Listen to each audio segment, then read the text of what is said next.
Citizen Coalition for Change aiwa yamuzi waitolewa kuna Nelson Chamisa vari kuti vada kuplana massive protest, the biggest protest isati yakamboitika munyika yeZimbabwe, vachiti hatisi kuzombotya kuti aiwa makadhiploya vakomana veriot mapurisa kana masoja. Sanapinda mashoko anobuda nyogwa muzvara nhasi nokuti bva subscribe like or turn on the bell icon. Tipinda pana papindula munyogwa muchinzi. Citizen Coalition for Change activists are planning to stage protests across the country on 17 August when SADC leaders meet in Harare for the 44th ordinary SADC head of states in government. According to a letter dated August 8, 2024, addressed to the police officer commanding Harare district, CCC Kuvena Vincent Taruvinga said they expect 10,000 protesters.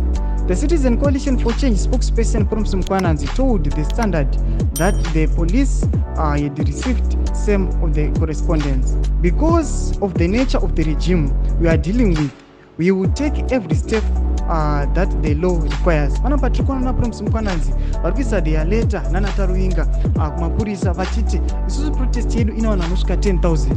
Ameno kuti vanhu ivavo vari kubva kupi, maybe masupporters aNelson Chamisa 10,000 ivavo vazvipira kuti vaona unopinda mustreet chinofesana nemilitary nemasoja neriot nemapurisa vachiti aiwa toda kunoprotesta musi wa17 SADC iripo.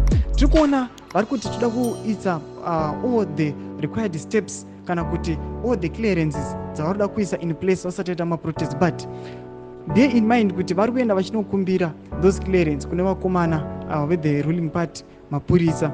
Zvatoziva kuti yes they can say vari kufambira nhau dzacho, but is it viable kuti vanoclearwa nemapurisa ewaya? Bhutizai mafungiro enyu pine comment section medu, subscribe or like.